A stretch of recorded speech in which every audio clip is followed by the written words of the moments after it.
জনগণের উপর অত্যাচার নিপীড়ন করতে জেলা প্রশাসকদের ব্যবহার করেছে আওয়ামী লীগ সরকার। অভিযোগ করেছেন আইন উপদেষ্টা অধ্যাপক আসিফ নজরুল।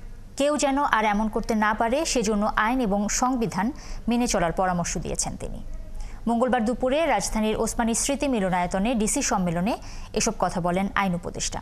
আইন মতো চললে জেলা প্রশাসকদের কাছে জনগণ আরও বেশি সেবা পাবে বলেও মনে করেন তিনি।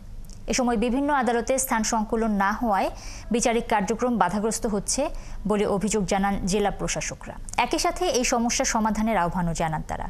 যারা দেশের বাইরে যেতে আগ্রহী তাদের ডেটাবেস তৈরির প্রস্তাব রাখেন উপদেষ্টা।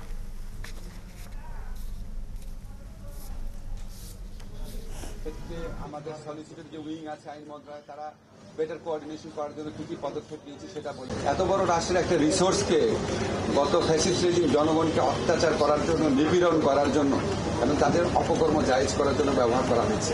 তো আমার ওনাদের সাথে ইন্টারাকশন শুধু মনে হয় যে এটাকে আমরা যদি পজিটিভলি কাজে লাগাই, জনগণের সেবা করার জন্য, দেশের আইন শৃঙ্খলা পরিস্থিতি রক্ষা করার জন্য, ভূমি ব্যবস্থাপনার জন্য, স্বাস্থ্য শিক্ষা সেবা প্রদান করার জন্য ওই ক্যাপাবিলিটি ওনাদের আছে, কিন্তু ওই রাজনৈতিক দিক নির্দেশনাটা থাকে না।